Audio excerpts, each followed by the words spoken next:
sanki ya ratsa jini har da rayuwa ki sani za mu zauna dukkan makiya su kokawa sanki ya ratsa jini.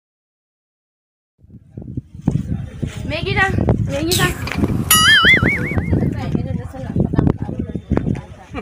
wai ba sallah kike ba kika yanke kika biyo ni na idar ne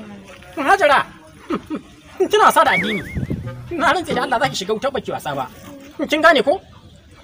na ga miki gaskiya ba ki tsaya ki da sallan ba barin garin zan yi ai na idar ne na biyo kana to me ko dole ne ana ba da babu me ya faru ina son faɗa maka ne abubuwan da muke bukata a gida babu na kayan girki da abinci ne uwar kayan gida wanda na sun kare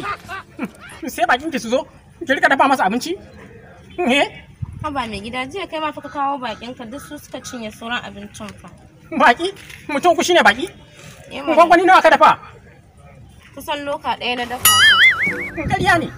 na rantse da Allah ba ta gwangwani uku ba in kika dafa ki ce loka ana boyewa na sai da ko boye amma na gaya miki na ce a rika yi iyawa na baki 200 na iya ta kwana 3 tunda akwai garin tuwo akwai siga akwai garin rogo kuma ko sai a iya ta yi ga gida na ƙarshen gado idan ba komai sai ki jika ta ki fa mata ruwa ki watsa siga ki ta kana ba haka nake yi ba ko kullum ake samu an fita ki rika biyayya ba miji za ki kwana 3 ba ki ci komai ba kar ki ce komai kina ji ko